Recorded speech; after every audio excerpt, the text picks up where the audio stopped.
take those chances to get that practice in. And Undying has been looking good overall. Not the best showing in Game 3 against Quincy the other day, but aside from that, been looking very good in the NADPC, so this should be a great opponent for EG. What do you think? Do you think this is going to be a close series, or... Because I wouldn't have thought it was close 3 weeks ago, but now it could be. Yeah, I mean, MSS, you know, he's one of those guys you can just plug and play, so to speak. So I think their roster, in terms of, even though he's just a substitute right now, sure, it makes more sense on paper, you know? So, yeah, I think this will go 3 games. I think it'll be competitive. Although this game, I'm on the same camp as Lacoste, where I have, even though it is Arteezy, I guess he did say he trusts Arteezy, but Naga as a hero, you just don't see it win. Like it has its time in the sun for like 20, 30 minutes. It extends the game really late, and then it doesn't do anything, it feels like, a lot of the time. What are your thoughts on Naga as a hero? I think it's very, how to say, it's something that's item dependent, and I think one of the standout things about Yatoro at TI was his itemization in one of his Naga games, where a lot of players on Naga will just default to buying the same items almost every game, right? And then if you deviate from that build in certain games, it can be amazing to get, say, the Aghanims on Naga earlier in the build. Awesome item against Lycan and Jug, so I could definitely see RTZ wanting to grab that. And obviously a big part of the reason they picked it was that they were having that Lycan matchup, if not the only primary reason. I don't think the hero is terrible, and I think if it has a good laning stage and 1 or 2 good core matchups, especially to itemize Ags for, I definitely think it has a place. To me, this is a good Naga game, so I'm expecting Arteezy to look good here. Yep, I mean, like you said, definitely makes sense against the Lycan. And if you get that Ags, it works against the Blade Fury on Jug. But we'll see. It is very slow. Very, very slow. It takes time. Sure. It does. And that's where I think EG have done a good job with the rest of their draft being pretty fast, right? Like, Beastmaster just needs Helm of the Dominator, Clockwork's online basically from levels alone, Quap is one of the fastest rotating mid-heroes, which can also scale. So as far as the Naga lineup goes, maybe you would have wanted one of the supports to be a slightly different hero to make her better, like Disruptor, something along those lines, but apart from that, it looks pretty stable. Ryle's what are your thoughts on... It's literally a 1v1 right now because of all the rotations from the supports. It's Naga versus Lycan specifically in lane. For Naga. It's very, very good. And the constant proccing of Riptide, very annoying to deal with it for any melee hero. Lycan doesn't have enough damage and no AoE damage to kill the Naga illusions, so for the most part you can just dominate and just push him out and get CS and get the free chip damage in all the time from Riptide. So I do expect, if this just remains a one-on-one, I expect Arteezy to come out on top just in general here. And I also think that's why Crit is happy to just run after Moon Meander all the time on the clock. Like, if you get this one-on-one isolated, that's job well done. If both Nyx and Clock are level 1, both heroes are obviously pretty bad. But I would say, you know, later you give a little bit of lane space and you get level 6 on the Meech respectively, and it's okay. You don't need a lot of items or gold to have impact. So, it's pretty stable. And mid lane we have Braille versus Abed, it's Lina versus Quap, and in terms of the actual CS, 17 and 5 versus 11 and 0. So Abed getting a bit crushed in the early stages. We'll see if that ends up continuing. Good to see Braille kind of, well, it wasn't just Braille. I think we talked about this before, but the last match they played against Quincy Crew, it felt like they were playing not to lose, which ended up meaning that they were super, super passive in everything that they did, and I think that cost them the game. As Saberlight in the top lane, taking some damage, but is trying to walk off this battery, assault Moon Meander, trying to share the damage, and will do so successfully.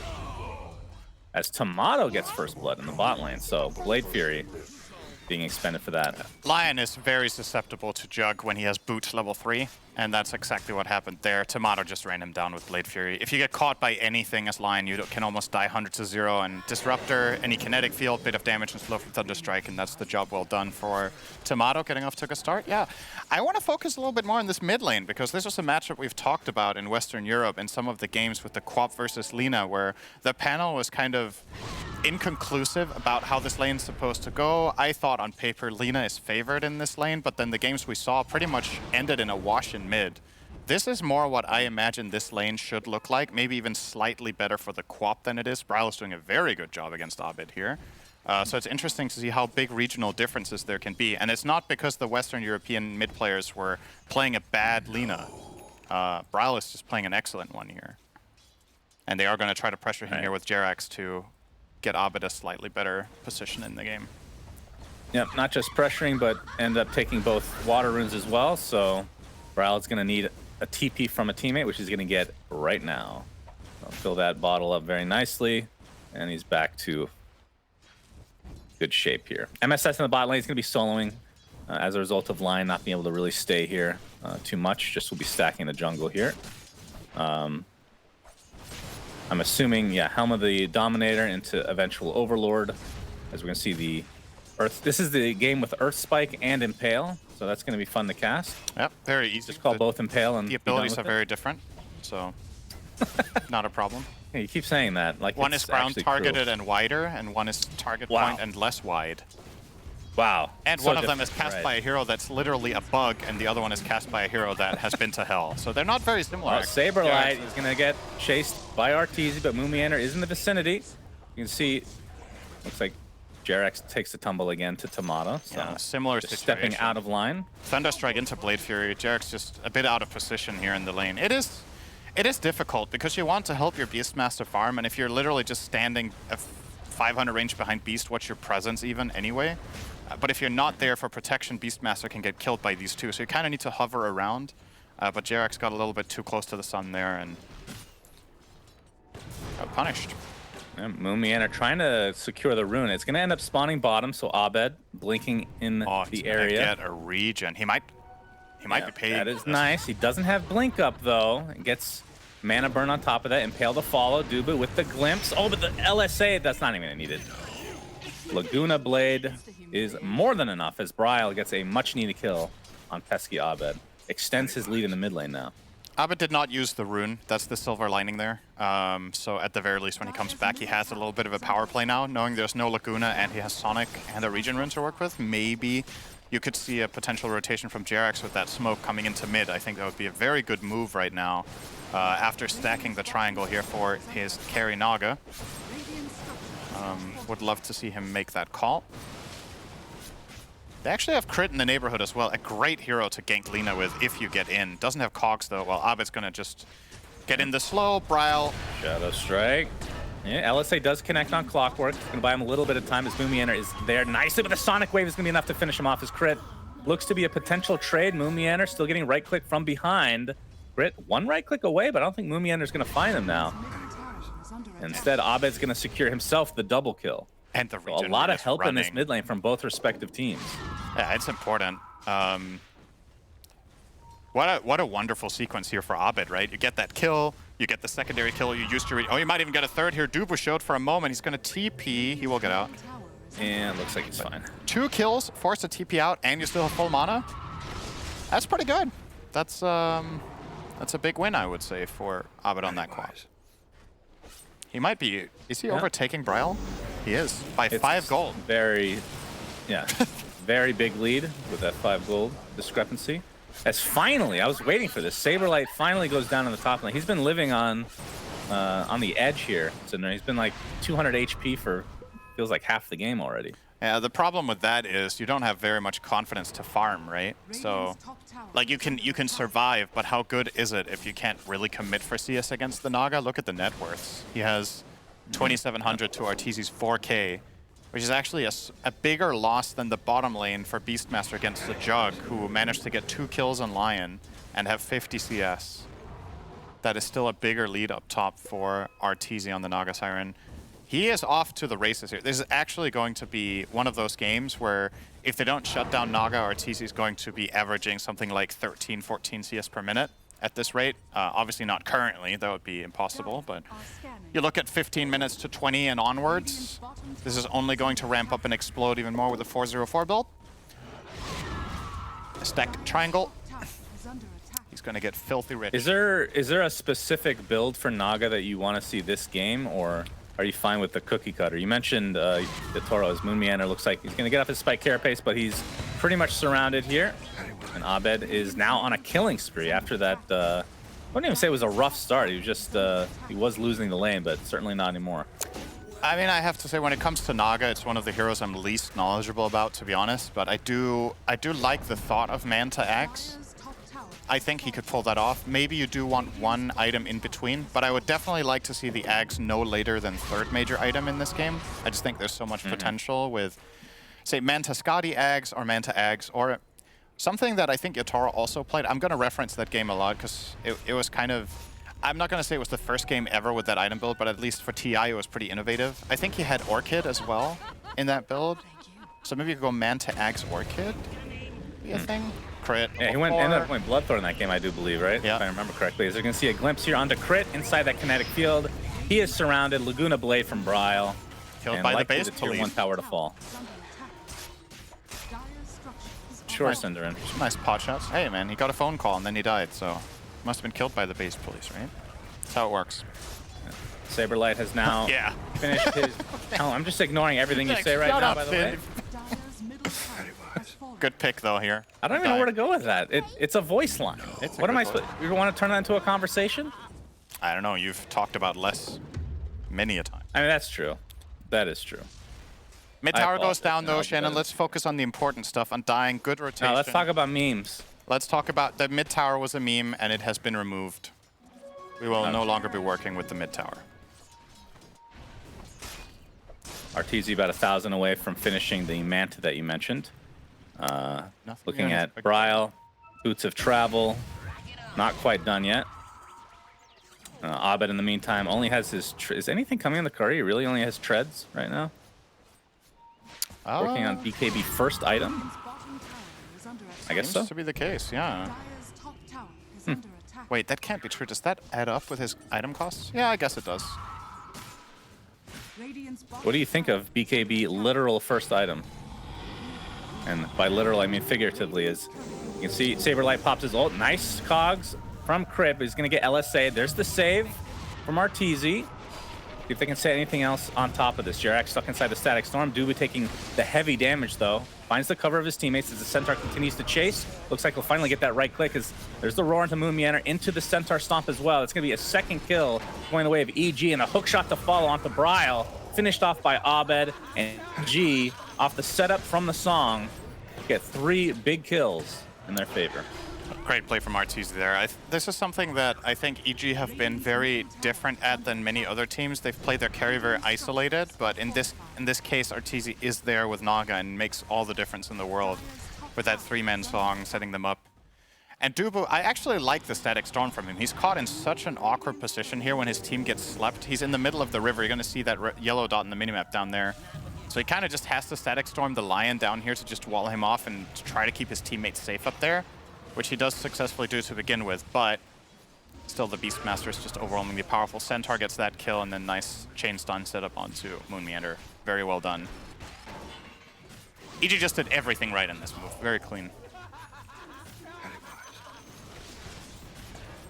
Yeah, and with that, they're sporting a 3K net worth lead. Tomato has his Maelstrom. This build is going to be interesting because you're going against a Naga. Obviously, you want to deal with the illusions. I assume Shard at some point is going to be 100% necessary, but do you go for like a full Mjolnir right off the bat, or do you go more traditional with maybe SNY or something to that effect? Maybe Scott. Or even Manta maybe for another maybe you have dispel to get for Manta. Ensnare? Yeah, but the thing about that is... Oh, hang on. Oh, hook shot into... Okay, death. All right. Do you have any other laughs left, EG? Nope, those were their laughs. Okay. Yeah, maybe you have to go Manta against Naga. It's definitely an awkward position to be in. Nice try on the denied Tomato. Just barely a little bit too late, and Abed will grab that. So yeah, Manta does sound pretty good against Naga, but then you have a Manta against Quap, which kind of just kills it off really easily. It's not a very high damage item per gold for Juggernaut. So yeah, you're going to stay alive against Naga, but can you take the fight then if you don't have stats? It's tricky. Arteezy is 3 levels ahead. Now. What the hell? He's level 12? Jug is level 9. Yeah. That's as Naga. That's Arteezy Gaming. Keep in mind it's Naga. This hero doesn't generally get super high levels because a lot of its farm is, you know, on the other side of the map or away from the main, but just this involvement in kills has been really good for him. He is already up to over 10 CS per minute now, 14 minutes in. Saberlight pops shapeshift, looking for a potential kill. Abed's going to TP out. MSS being chased. Moon Meander with... Oh! I thought that was going to connect. Everybody gets out for EG. So Bra likely going for the BKB next. It looks like Scotty is the second item for RTZ, by the way. So we'll be going for more stat-based. It's about as close as you can get to slow-mo. stunning someone here. Yeah. Extremely close. Oh, was it out of range, actually? Was it too short? I don't know. That was very... looked- If it was in range, it was 0.1. Very, very tight. What about 0.001? Or that. It doesn't show all of the decimals, Cinder. You know that. That is... It's math. Yes, that is Trying- very good. EG. That's numbers. Maybe a more accurate statement. Triangle is being scanned right now, but that's just illusions, as EG is actually on surrounding areas right now. They were like still without the ult for 50 seconds, so probably do not want to fight. They are scouting with the wolves, however. They're trying to get Dubu a glimpse here with the wolves as well as Nyx, but not in range. And Dubu glimpse only level 4. So, or level 3, sorry. Only level 4. Only level 4. Not level 4, only level 3. There we go. 3 is still pretty far. That's math. Pretty juicy. Yeah. That's numbers. That's algebra. Should come up with a new saying around this. So 4K net worth lead for EG. It feels like they're just... Oh, Moon Meander. He's going to be seen here. Pops a spike carapace. Earth spike to follow. Static Storm, though, not going to hold anybody in. And the Impale is going to miss on top of that. So Undying, a little bit of misstep here. MSS does have vision. Gets off the center. Okay, the Finger of Death to follow. Moon Meander's very low, trying to walk it off. Crit gets the hook shot onto Dubu. As you can see, the Nyx has died. Dubu is next. So 5v3 just like that in EG's favor. So the cores from Undying need to GTFO. Shannon, I have a question for you. Yes. What do you say to your friend who's trying to eat out of the bottom of the waterbed and he's not supposed to? You're going to have to explain what a waterbed is first. Okay, eating at the bottom of a lake. He's trying to eat out of the bottom of a lake and he's not supposed to. What do you say to him to make him stop? Why can't you make a better analogy than this? You say, that's algebra. All right, you got me. I thought it was some Danish saying that you were butchering the English translation. Man, you're a genius. I should have more faith in you in the future. I mean, that one's really bad, but it becomes good with how bad it is, and I instantly recognize that being bad myself. That's how I live my life, basically. Good. So bad that it's good. Sees that Roshan occasionally did in fact spawn here. Yeah, Bryle is still a recipe away from BKB. That's kind of the go time for him, I would assume. And Tomato is actually going for just a casual Yasha into Mjolnir, so wants to deal with these illusions right off the bat. And I wouldn't be surprised, and correct me if I'm wrong here, that he just gets a shard like right after that. Or do you think that's too much of an investment? No, I think you have to. It's too good in this game to not buy, I think. The problem, again, is just the gap between the carries, right? I don't know how you overcome this. Yeah. This is what makes it such a good Naga game, is you basically have a guaranteed good lane, you have a guaranteed good matchup against at least one core, arguably both. I don't know if Jugger was that good of a counter pick to begin with, but you can't keep up the pace against Naga with this Radiant lineup unless you make successful moves. And something we've talked about, right? Undying have this tendency to get a little bit timid when things aren't going too hot early on in this game. It's also a lot of it's credit to EG playing tight, right? It's difficult for the Radiant lineup to engage if there's always the Song of the Siren and the hookshot just disengaging and separating them. So it's honestly, it's fascinating to watch EG's development, right? This doesn't feel like something we would have seen from them 3 weeks ago. They've just really picked up the pace all of a sudden, and I think that's very inspiring for the fans to see. This could be a big they're kill, gonna try though. to go for RTZ here. Failed They the got Manta. the Static Storm kinetic field. He's at half HP and still has Song, so I think he is just dandy. Okay, so that looked like it was going to be good, but the damage just needed... Yeah. The cavalry was called in too late. I need better horses. I guess so. or better wolves. In Did you know that there's 2 pronunciations to cavalry No. and 2 spellings? Cavalry is not a thing? It is a thing, actually. Okay, well, I will say cavalry. I don't like it. Cavalry. No, that's fine. Yeah, Cavalry, it's weird, right? That's That the is original And you can pronunciation. spell it like that too? Oh, that's a hook. No, you can't. I made that one up. Oh. Moomiander bursted down and crit. He's going to right-click down from the side from Brile. With the Laguna Blade is enough, just barely, to finish him off. So it's a 1-for-1. And I think any quote-unquote even trades will go Undying's way right now, considering their deficit at the moment. But BKB is online for Brile, so we can see a couple Aghanim Scepters queued up here for Undying as well, but still a ways away for both Saberlight and Dubu. I'm not sure if they'll have enough time before the high ground will be attempted here from EG. I assume going for a couple kills is Roar onto the Blade Fearing Tomato. Sonic Wave to follow. He is deleted. Brile forced to BKB and run away. And they'll lose Moomiander yet again, so this is likely a Roshan attempt. And that is kind of what's needed for a high ground opportunity for EG. All right, so remember what we've talked about, right? With the most satisfying spells in the game to use, and we both like Culling Blade, you know? Sonic Wave is up there. It is, especially with the Arcana, it is just so... Oh, every time you hit a good Sonic Wave, or even watch someone hit a good Sonic Wave, it's just like, hell yeah, dude. Hell yeah. Hell yeah. True. Aegis on Arteezy. His Scotty is obviously complete, and there's the Axe. Love it. I think this is very good. And then we're probably looking at an Orchid into Bloodthorn after that as a possibility at least. Could also just go Butterfly. It's very, very strong against the Radiant lineup. Triple physical damage through Lycan Jug and Lina. Butter is actually amazing here. How's the high ground defense for Undying? I mean, Moomiander, he does have his Philosopher's Stone, but he's going for a Force Staff first. I assume Ags would be next if he can ever afford it, but that's a big if. But I talked about this pregame. Naga just, when you get to a certain point, it just feels like, all right, now what? And we'll see if Undying can withstand that or not. Speaking of They're going to start with the Impale. The Spike Carapace as well. Yeah, Naga. All right, Arteezy's getting relatively low. Still has the Aegis, of course. They're going to use Laguna Blade to get rid of it.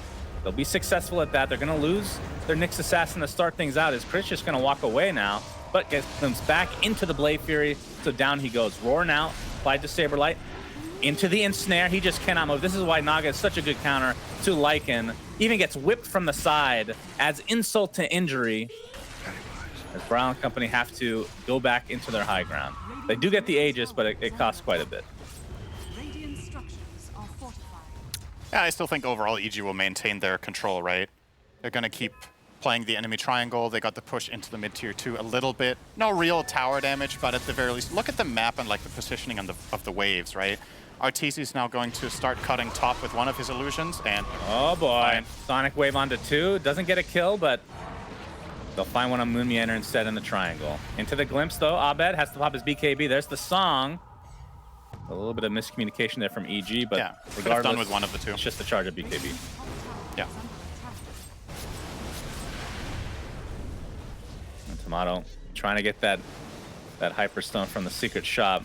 Still needs to finish the recipe to get the Mjolnir, though. All right, are there items for Undying that feel like, okay, this is when we can try to make a comeback? Is it the shard slash, or the shard on Jug with the Ags Saberlight, where he's biting him into a wolf? Yeah, it's probably you're probably looking at that. Like, the concern I have for Undying right now is the damage output, right? It's something that Jugger struggles with against a hero like Naga, is that you can't do very controlled, determined single target damage. You're kind of reliant on Omni-Slash jumping on the right one, and that's very hard to accomplish, obviously. They just smoked on a Hawk. And now they're going they get a double Impale, though. I guess EG didn't see it. Into the Laguna Blade. They're going to find 2 valuable kills. One specifically onto Abed. Brit going to have the hook shot to safety. That was a bit of a blunder. Okay, they definitely smoked on a Hawk. Yeah, for sure. And either they didn't see it or they didn't care.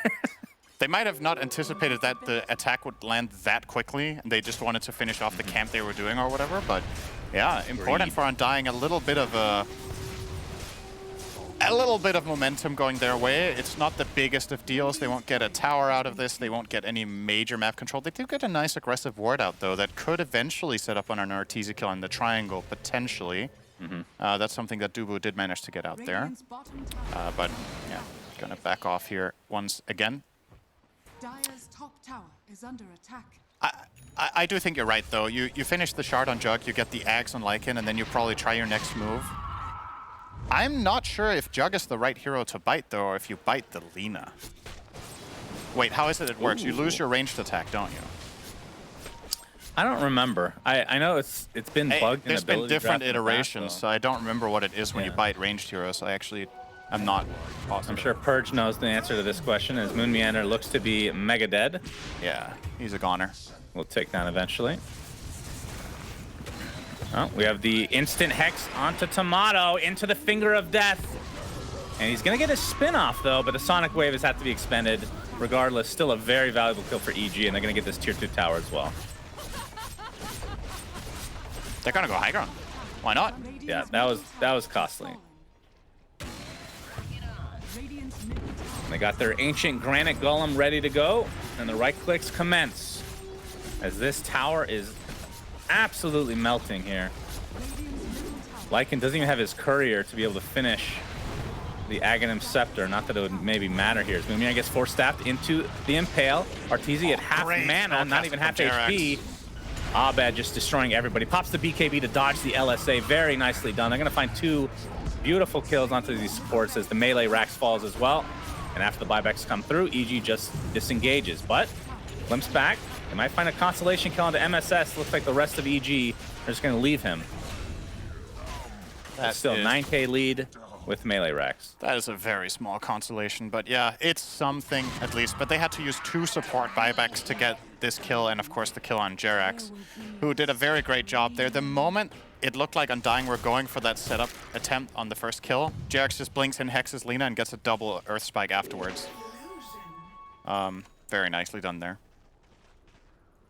And Saberlight's been sitting on enough gold for his Ags for a good amount of time now. His courier is just respawning with one of the components on it.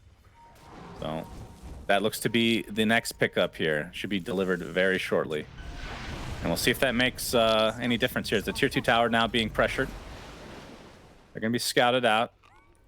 And basically everybody's up for EG.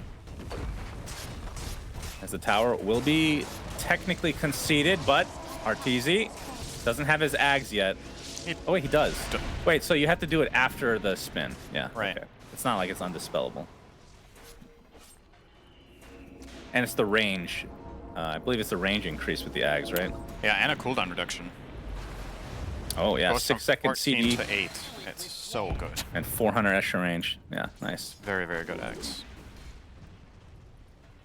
And, man, you've called this spot on. Other than the Scotty, you did say 1 item in between. You didn't name it. But Butterfly looks to be next for Arteezy. Yeah, it is just really valuable here. Undying's heroes can't really afford MKB, so...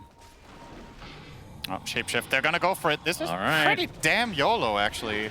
Yep, Tomato is a wolf. Abed is there as well, but there's the song. Gonna stop everybody in their tracks. MSS has already expended the BKB. See if they can continue to chase you. Remember, wolf form makes you a very fast Enderin. Tomato does not have the blink dagger yet that he's queued up. Up, hook shot, gonna block everybody in into the beautiful Sonic Wave with the Static Storm only connecting on 1. Let's see if they can take out Abed in the meantime. He pops his BKB though. It's not the Aghanim Scepter Static Storm yet. Omni Slash crit. Looks like he's gonna take basically all of the slashes. He's gonna get rooted now from the low ground. And he's just gonna get right click down into Oblivion. They will find MSS though, so Undying able to at least trade to some capacity here. Brawl still had his BKB, right clicking Abed now. Looks like he's gonna be able to walk away though, just outside the kinetic field. Glimpse. Brawl still left alone. Arteezy just continue to right click. The sentry is just way too much. Double kill for Arteezy. Saberlight. I mean, this is pretty good for Undying still. They're at least getting some kills. Considering how far behind they are, that was a pretty good trade for them. Bit of a gold win overall. They don't kill the big guy in Arteezy, but they get a lot of other decent kills. They end a streak, I believe. Or was that? No, that was actually Arteezy ending Bryle's streak, so huge win for him overall individually, but the team as a total do lose slightly. And again, this is a little bit of the same problem as before, right? They waste MSS's BKB along with the song, similar to the situation mid with the Quap BKB. If they have full trust in each other and a good combination there, they wouldn't need to use Beast BKB, and maybe he has a better fight afterwards. But still, it is very obvious in these fights how much they're struggling to deal with Naga. Look at this in snare range, by the way. Where threw that from? It is so crazy. Insane. Getting Tomato all the way up there from bottom right. Tomato, by the way, has opted. He's changed his mind quite a bit. He had Shard, he had Blink Dagger queued, but now just finishes his Manta. So just wants that extra Dispel for the instant. And they have a Lotus Orb on Saberlight, so tons of Dispels to work with to get rid of this really annoying ensnare. Still concerned about the damage, especially now that the butter is complete for Arteezy 100 gold. Yeah. We've been talking a lot about Arteezy, but I just feel like it's very clear the way EG have built this lineup and what they're trying to do, that they have full faith in him just carrying the game with this itemization. And I think the next Aegis, if they do grab this, will likely end the game, even though they only have a 5k lead. Then the overall value of Naga's net worth is incredible. If they manage to isolate and kill the Lina, I think Undying will really struggle to deal with him. But the one thing Undying have done a good job at in these fights is taking advantage of how their heroes are good at wrapping around, right? Lycan Wolves, Nyx Assassin, Glimpse. They can try to find the other heroes pretty consistently with this, and maybe kite the Naga long enough that they can eventually outnumber Arteezy with like a 3v1 or something in the end and then win that fight. Yeah. Do you think they're overdoing it with, it's not just Dispels, but both Tomato and Bryle are going for Lincolns right now. And I'm more concerned for Tomato not having the damage that you've been talking about. Yeah. It feels slightly overkill. I agree. I think you can buy one on Lina and maybe put it on Jug, and then Jug can get damage. The way these fights are breaking down, having Aghanim's Scepter on Jug would actually be nice too, right? It's... They're quite extended. He would get to use it maybe twice. He will use it to reposition and get away from the Naga. There's definitely options. And you're not playing against a Diffusal, so you're not too worried about being mana burned so you can't use the Ags. So I could definitely see that being an option. But... All right, big smoke time here. Undying is smoked up, but this looks like they're going to head right... True, but they're going to find Abed. Nope, but the hook shot from Crit gets off the nice cogs as well. Finger of Death. Looks like it's going to be a trade of supports to start things out here. Did he finger the wolf? I think he misclicked. It doesn't matter. He fingered something. I saw a green bolt of lightning. Yeah. Tomato is being bitten. He is now a Jugger Wolf, chasing with the real wolf. Glimpse onto MSS into the fray. He's going to have to spin out, it looks like, as Arteezy pops that song. See if they can turn this around a little bit. Saberlight, he's going to get surrounded. Has the Lincolns applied to him right now. He's going to get stuck inside the cogs. Laguna Blade onto Naga, but not really a whole lot of damage done. But Omnislash doing a ton after the fact. And you can see the Roar finally expanded on Tomato into the ensnare. Not the greatest layering from EG this time, but a double Earth Spike into the Sonic Wave. Deletion of the Juggernaut. And that means the fight is over. Lotus Orb reflecting a little bit there, but Bryle will likely die, so... A 3-for-1, sorry, 3-for-2 technically. Crit bought back and died again. Yeah, should be a 4th kill here and maybe a Roche. Yeah. Oh, he got out of range. Oh. Naga has gem, but not in range with the real one. So Moonmeander barely getting away. Can they Roche? I think they can, right? With Beastmaster? Radiant's top tower. Yeah. He finds a regen. Now he definitely can. He needed the mana for the mirror image. So MSS has Shard. Abed has Shard. Lion does not. Clock does not. Naga does not. Do you just give it to Naga? I mean, Naga's is kind of meh, honestly. Yeah. Maybe Lion? Lions is, yeah, Lions seems like it would be the best bet.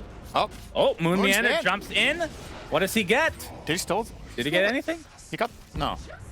I thought he stole the shard, but did he steal it and drop it in base? No, Shard is on Arteezy. He ate it. Okay. And they have Aegis. Yeah. And this was a second Roche, right? So that's it. Yeah, Aegis and the Quap. So Song of the Siren will now heal. I mean, it is a good heal, 5% of max HP, but it feels like based on how they've been using it, if he had used this in the past, it wouldn't have done anything, pretty much.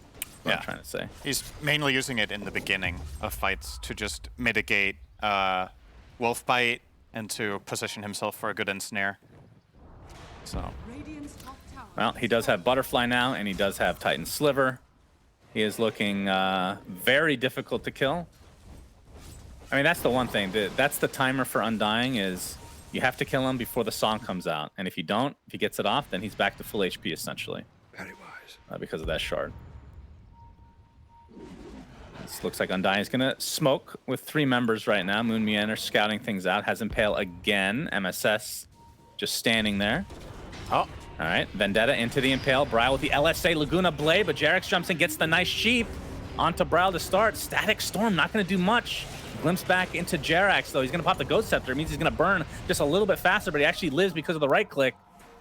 And there's the song reset. MSS is healing up, so this is doing something. Sonic Wave, nicely timed, and Bryle looks to be very done. So BKB forced out by Abed, though. 2 for nothing. Aegis still online for EG, as they're looking primed and ready to potentially take this game now. Cinder Tomato drops Wild Blade Fearing. GG is called game 1 to EG. So Naga Siren actually